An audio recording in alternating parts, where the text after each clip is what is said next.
I spoke up as a blind mother. Terrified to walk in her own neighborhood because of how fast some people are driving. Not only is that dangerous for kids in that neighborhood, but this woman is blind. Yeah, so she lives in City Council District 4, which has had issues of speeding cars on the other side of that district. KSAT Zaria Oates is following through on this story, and tonight she got some answers for the neighborhood.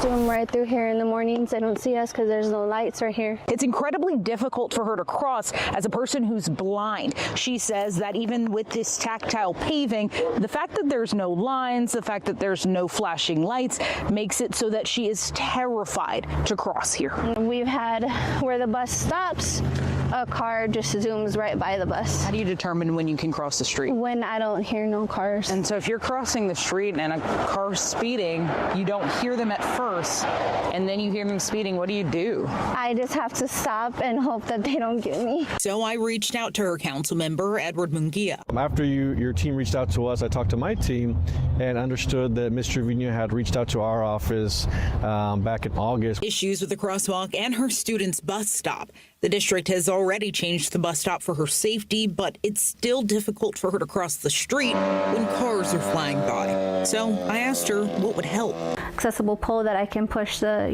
button and it indicates, audible, like an audible signal.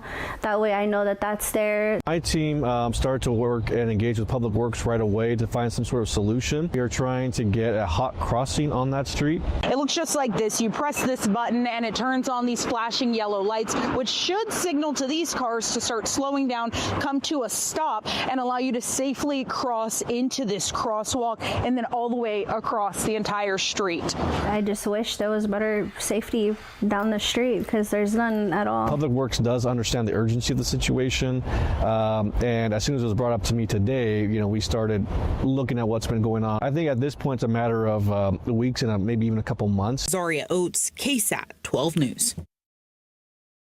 Speech selected. Screen record.